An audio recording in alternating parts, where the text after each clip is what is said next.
और ये जो तस्वीर इस समय आप देख रहे हैं, ये अमृतसर के मिलिट्री बेस पर पाकिस्तान ने ड्रोन के जरिए अब से थोड़ी देर पहले हमला करने की कोशिश की।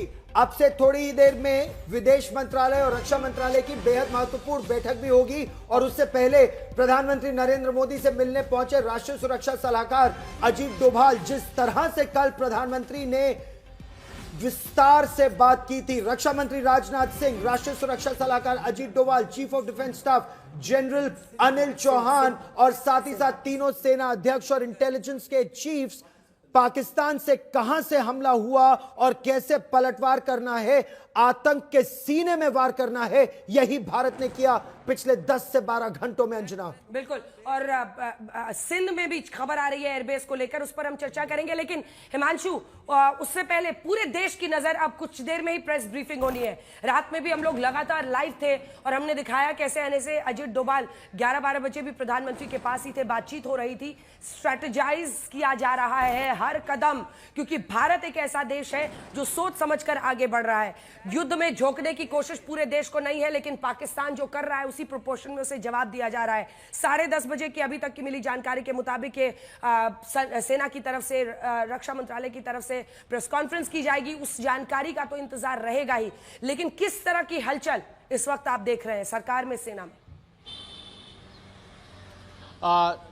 देखिए, बिल्कुल सही बात है। कल देर रात 11 बजे तक जो है एनएसए अजीत डोभाल और विदेश मंत्री एस जयशंकर और विदेश सचिव ने जो है प्रधानमंत्री नरेंद्र मोदी को ब्रीफ किया और जो जरूरी दिशा निर्देश थे वो लिए गए। विदेश मंत्री को कहा गया कि आप वैश्विक स्तर पर जो है वो देशों, बाकी दुनिया के देशों से बात कीजिए कि भारत आतंकवाद के खिलाफ लड़ाई लड़ रहा है। और दूसरी तरफ अब अजीत डोभाल जो एनएसए है वो एक बार फिर से प्रधानमंत्री नरेंद्र मोदी को ब्रीफ करने आए हैं कि पिछले 12 घंटों में जो भारतीय सेना है उसने किस तरीके से पाकिस्तान के 4 एयरबेस को ध्वस्त किया है और उसके साथ साथ पाकिस्तान को मुंहतोड़ जवाब दिया है उसी की भाषा में। क्योंकि जिस तरीके से पिछले 2 दिनों से पाकिस्तान जो है भारत पर हमले कर रहा था, रिहायशी इलाकों में हमले करने की कोशिश कर रहा था, भारतीय सेना ने उसको ध्वस्त तो किया, उसको नाकाम तो किया, लेकिन जब पाकिस्तान अपनी नाकाम हरकतों से बाज नहीं आ रहा था तब भारत ने रिटेलिएट किया, उसका जवाब दिया है, 4 एयरबेसों को ध्वस्त कर दिया। अंजना, और यही कारण है कि कहा जाता है हमेशा जो हमको छेड़ेगा हम उसको छोड़ेंगे नहीं, और ये भारत की परंपरा रही है, पहले किसी को कुछ कहेंगे नहीं, अगर आप कुछ कहेंगे तो फिर छोड़ेंगे नहीं। इस चीज को आप देखिए, प्रधानमंत्री नरेंद्र मोदी पूरी तरीके से हर चीज को माइन्यूट वे में ऑब्जर्व कर रहे हैं। पहले उन्होंने एक हाई लेवल मीटिंग ली जिसका जिक्र गौरव ने किया, उसके बाद जो है विदेश मंत्री को बुलाया, विदेश सचिव को बुलाया, एनएसए के साथ फिर से बैठक की और तमाम जो जरूरी दिशा निर्देश थे वो दे दिए गए। और उसके बाद आप देखिए कि पिछले 10 घंटों के अंदर भारतीय सेना ने वो कर दिखाया जो पाकिस्तान पिछले 3 दिनों से करने की कोशिश कर रहा था और भारतीय सेना ने उसको नाकाम किया। चाहे ड्रोन के जरिए या मिसाइल्स के जरिए जो है भारत पे हमला करने की कोशिश जो थी पाकिस्तान की, उसको नाकाम कर दिया था भारतीय सेना ने। लेकिन भारतीय सेना ने घर में घुस के जो मारा है, आपने बिल्कुल सही कहा, घर में घुसकर मारा। लेकिन इसके बाद पाकिस्तान का जो दुस्साहस, जो मिसाइल पाकिस्तान ने भारत की ओर फेंकी या भेजी, वो बेहद डेंजरस, उनकी FATF-1 फतेह मिसाइल 1, FATF-1 को जो उसने भेजा वो बेहद खतरनाक, लेकिन उसको रोक लिया गया, सिरसा में ध्वस्त कर दिया गया। लेकिन उसके बाद पाकिस्तान का अगला वार एस्केलेशन लैडर में, अंजना आप एस्केलेशन लैडर की बात कर रही थी और ये सबसे बड़ी चिंता की बात होगी। हालांकि इंडिया उसके टॉप पर है, लेकिन पाकिस्तान की गीदड़ भपकी अब से कुछ घंटों में ही शुरू हो जाएगी। युद्ध का मीटर जिसे हम कह रहे हैं वो लगातार हम आज तक पर दिखा भी रहे हैं, लेकिन जो स्थिति है इस पर चर्चा फिर से करेंगे। मंजीत नेगी हमारे सहयोगी हमारे साथ जुड़े हुए हैं, हमारे साथ हमारे सहयोगी जितेंद्र बहादुर सिंह भी जुड़े हुए हैं। सबसे बड़ी बात मंजीत ये है कि हमने इस बार रीढ़ की हड्डी पर चोट की है। रीढ़ की हड्डी कैसे? नूर खान एयरबेस, रावलपिंडी, पंजाब, पाकिस्तान।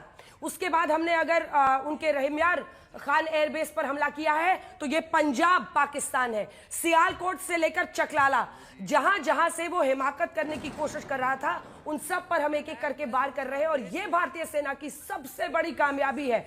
रात में जब देशवासी महफूज सोए हुए हैं तो हमारा डिफेंस सिस्टम, हमारे सैनिक पूरे देश की फौज डटी हुई है हर मोर्चे पर।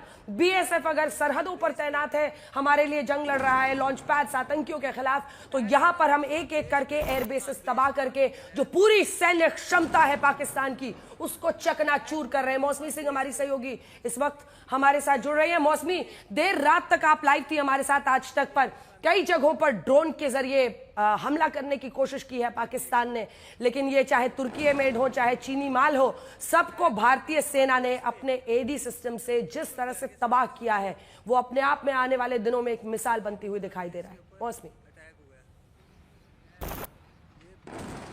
एकदम अंजना, भारतीय सेना का हौसला बुलंद है और उसके लोगों का भी हौसला बुलंद है। हम लोग गुरदासपुर के उस गांव में हैं, पीछे 4 ड्रोन या छोटी मिसाइल से जो हमले हुए हैं उनको ध्वस्त किया है भारतीय एयर डिफेंस सिस्टम ने, और बड़े बड़े गड्ढे यहाँ पे खेतों में हुए हैं, पास में ही पूरा रिहायशी इलाका है। तो ये एक सबूत है कि किस तरह से रिहायशी इलाकों को लगातार निशाना बनाया जा रहा है। आपने सही कहा, रात को हम लोग लाइव थे एक साथ, और ये हमला सुबह अंजना लगभग 4-4:30 बजे करने की कोशिश हुई, जिसको ध्वस्त किया भारतीय सेना ने। तो आप समझ लीजिए कि कितना बौखलाया हुआ है पाकिस्तान। बिल्कुल। तो रिहायशी इलाकों में आप देखिए मौसमी, अगर उस क्रेटर तक आप पहुंचे तो वहां से भी जरूर तस्वीरें दिखाइएगा। रिहायशी इलाकों में इसीलिए कहा जाता है कि उसकी आतंकियों में और सेना में सिर्फ वर्दी का अंतर है, और यही सबसे बड़ी वजह है पाकिस्तान की सेना रिहायशी इलाकों पर। और ये सब कुछ सबूत बनेगा आने वाले वक्त में, जब हम बताएंगे कि हम आप सबसे पहले आपके आतंकी ठिकानों को